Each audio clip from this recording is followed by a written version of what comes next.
World War I was a war of mud, wire, and machine guns. But in the silence between shells, the most feared weapon wasn't a rifle. It was a knife. And the best. The American Mark I trench knife, forged in 1918, designed for one brutal truth: close quarters combat in the dark. Unlike bayonets or daggers, the Mark I wasn't just a blade. It was a fist weapon, meant to be worn, not sheathed. It becomes part of your hand. Knights. Its cast bronze knuckle guard lets soldiers punch with lethal force, even in freezing mud where gloves made gripping hard.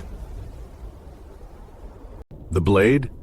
11.5 inches of double-edged steel, sharpened to a needlepoint, optimized for thrusting, not slashing. Why thrusting? In trenches just 3 feet wide, there was no room to swing. You lunged and drove steel. The triangular cross-section, it ensured maximum penetration and left wounds that wouldn't seal, critical against enemies wearing thick coats. Engineered for effect.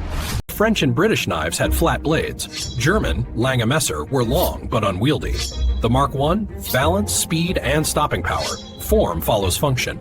It was issued to trench raiders, elite squads who crept into enemy lines at night to gather intelligence or sow chaos. Silent, fast, deadly. No gunfire, no shouts, just shadows. And the cold kiss of steel.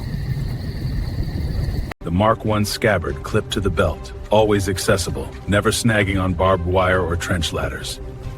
Leather strap holds firm. And unlike revolvers, it never jammed in mud, never ran out of ammo, and never gave away position with a flash. Veterans called it the equalizer. A private with a Mark I could face an officer with a Luger and win. Speed beats steel. It wasn't designed for show. Every curve, every edge answered one question: what works in hell? Battlefield logic. Over 116,000 were produced by Landers, Frary, and Clark, each one shipped with a leather scabbard and a soldier's hope. For the boys in France. After the war, many soldiers brought theirs home, not as trophies, but as tools for hunting, farming, survival. A good blade lasts a lifetime. But its legacy wasn't just utility. It defined the modern combat knife, prioritizing grip, thrust, and reliability. The standard was set in 1918. Even today, Special Forces train with thrust-focused knives, proving the Mark I's principle. In close combat, precision beats power. Same lesson, new century. The Germans feared it. French allies admired it. And American troops trusted it when the world went silent. It had no fancy name, no logo, just a stamp. And a promise of function over form. Made to work, not to impress. Unlike ceremonial daggers, the Mark I saved lives by ending fights before they escalated into gunfire that brought machine guns down. Let's strike. Mission intact. In the chaos of a trench raid, seconds mattered. It was lightweight, just 14 ounces, so soldiers carried it without fatigue, even after miles of marching. Every ounce counts. And its grip worked with or without gloves, critical in winters where bare hands froze to metal in seconds. Engineered for the real world. While other nations issued makeshift trench knives like filed-down bayonets, America built one from the ground up for war. Amateurs adapt, professionals prepare. The knuckle guard wasn't just for punching.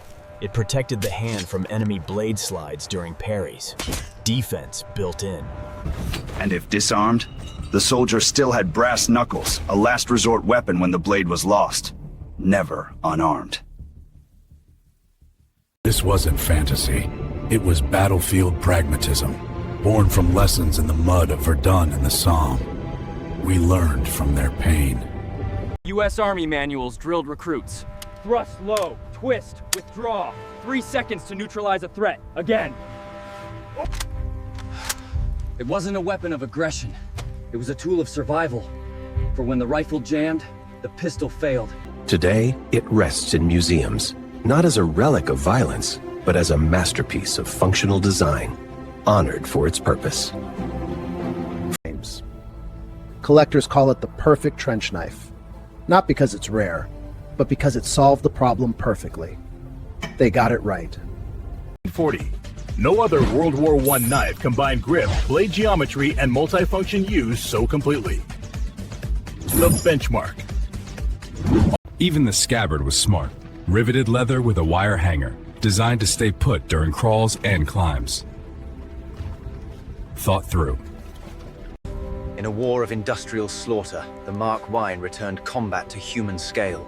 Skill, nerve, and split-second decisions. It didn't win the war, but for thousands of Americans, it brought them home. I owe it my life. To try the carnage handle. Sometimes the best weapon isn't the loudest, but the one you can trust in the dark. Ready when you are. And in the end, that's why it's remembered.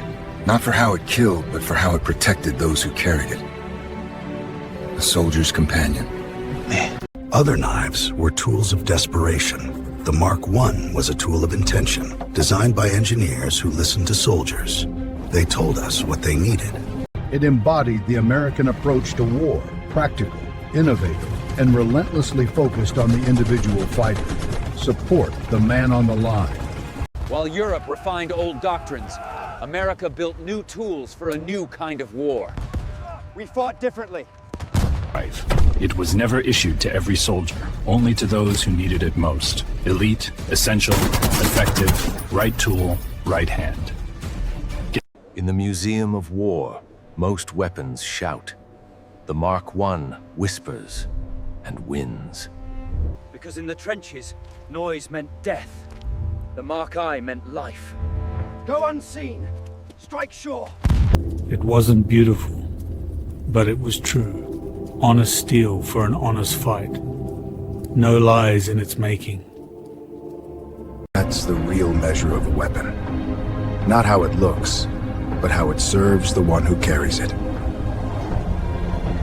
It never failed me. The American trench knife didn't just cut through flesh. It cut through myth, inefficiency, and hesitation. Clear, direct, final. In a war of machines, it kept humanity at the center.